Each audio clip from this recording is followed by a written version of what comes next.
শুভ দুপুর বন্ধুরা, চলে এসেছি আজকে মঙ্গলবারের দুপুরের। সবাইকে অনেক অনেক শুভেচ্ছা। তো দেখাই, আজকে একদম অন্য ধরনের রান্না করেছি। ভালো লাগছিল না শরীরটা, আর তারপরে ঠান্ডা ঠান্ডা বৃষ্টি বৃষ্টি সকাল থেকে ওয়েদারটা ছিল, তো ওই জন্য একটু অন্যরকম রান্না। দেখাই কি রান্না করেছি। এই যে এখানে আটার পরোটা করেছি, বেগুন ভাজা, আর এই যে আলুর তরকারি। যেহেতু আজকে নিরামিষ, এই যে এখানে আপনাদের দাদারটা গোছাচ্ছি। এবার দাদারটায় পরোটাটা দেব, দিয়ে দাদারটা ছেলে দিয়ে আসবে। দাদার খাবারটা আমার ছেলে আজকে দিয়ে আসবে। যেহেতু পরোটা দেব কাছাকাছি, তো ও গিয়ে দিয়ে আসে, একটু গরম গরম খাবে পরোটাটা। সেই জন্য একটু এখন বানিয়ে, মানে জাস্ট এই বানিয়ে ভিডিওটা শ্যুট করছি।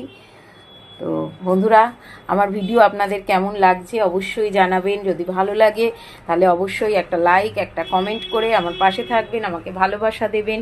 সবাইকে অনেক অনেক ভালোবাসা, বড়োদেরকে অনেক প্রণাম। সবাই ভালো থাকবেন, সুস্থ থাকবেন, সাবধানে থাকবেন।